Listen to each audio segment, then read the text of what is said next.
Onkohan Seppo kotona? Taitaa nukkua. Se masentui siitä vaalitappiosta niin pahasti, että ei ole päässyt vieläkään sängystä ylös. Jos mä tuun sitten myöhemmin. Ei mihinkään. Joo, se äijän aika nousta sängystä. Isukki!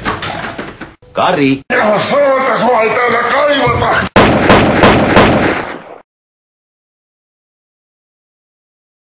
Seksi Seppo. Kari! Lopeta! Pakka tavarasi! Ylös. Töissä hirveä äsken. Minä niistä töistä yksin selvä. No enkö mä nyt saa hetken levähtää? Huomenta, Seppo. Perhana! Miten Helkarissa tämmönen voi olla edes mahdollista?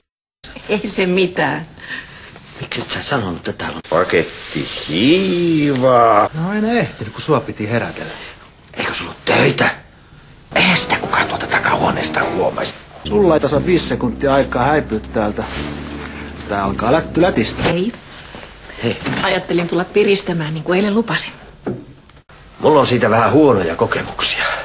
Antaa mennä kunnon alamäki taas. Mitäs jos vähän laittautuisit, niin lähdetään ulos kävelemään.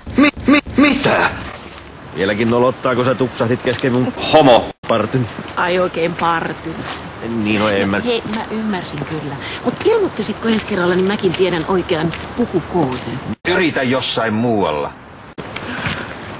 Oi perhana. Olis saanut jäädä tekemättä koko juttu. Mä olen aivan samaa mieltä. Just kun mä luulin saaneeni sut unohtamaan koko vaalirulianssin. Ilonpilaaja. Ei viitsi pilata kivaa päivää. Pimeässä kellarissa. Mitäs jos mä veisin sut taidenäyttelyyn? Mä en taida olla tarpeeksi eestä ja takaa. Ja seuraa semmoseen. Höpö. No ihan totta. Viimeksi mä menin yhden ystävättären kanssa alaikäiselle. Ja munasin kaiken, koska mä nukahdin kesken kaiken. Sitten se oli varmasti huono esitys. Mut mä lupaan pitää sut hereillä. Höpö. Hyvinhän sä siellä näyttelyssä pärjäsit. Juhupa juu. Se punainen sali oli erityisen mieleenpainuva. Rohkea erotiikka on aina vedonnut muuhun. Sä et kyllä vaikuta oikein innokkaalle. Etkä sä häkelly. Sähän olet itse varsinainen erotiikan lähettiläs. En yhtään ihmettelisi. Joka tapauksessa oli tosi mukava olla siellä just sun kanssa. No niin varmaan. Mun elämässä erotiikka tuppaa rajoittumaan lähinnä harlekiinitarinoihin. Niin, niissähän sitä just paljon on, että muutama liika kilo tapaa 6 kiloa ja niin poispäin. Niin. Kai sitä tänäkin iltana on siihen kuumaan kuuvan yöhön tartuttava. Reitti selvä. Vaikka kuumaahan se voisi täällä Helsingissäkin olla. Voi saakeli! Mulla on kanssa aina taipumus lukea ennen kengänkuva persuksiin. No kuulet. Kiitos kun muistutit mua näistä aarteista. Pimeässä kellarissa.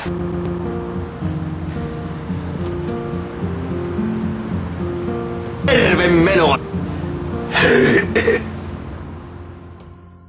Vai oli se Laura sitten ihan tolkuissaan? Jep. On se kyllä kummallista. Niin mikä?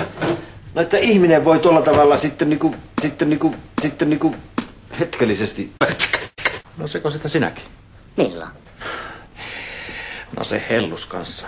Aikamoista sössötystä, mitä mä oon kuullut ja nähnyt. Löpö, me ollaan Helinan kanssa. Se on ihan lopullisesti. Me puhutaan Takahuoneesta. mutta ethän sinä siitä mitään ymmärrä. Kyllä mä luulen, että se Helena puhuu sun kanssa mieluummin erotiikkaa kuin politiikkaa. Asuus kiinni. Pentele! Helena on kunniallinen. Lesbot. Ei faija. Kyllä sä oot välillä niin. Seksi Seppo. Älä rupee isääs opettamaan. Jos nainen vie miehen katsomaan erottista näyttelyä ja antaa vielä sen jälkeen saattaa kotiovelle, niin kyllä sillä on aika kunniattomat ajatukset mielessään. Sulla on kyllä niin likainen mielikuvitus, että se ei lähde puhtaaksi edes hiiva suovalla. You ain't gonna rock and roll no more. Yakety yak. Don't talk back. Take out the papers and the trash. Take out the papers.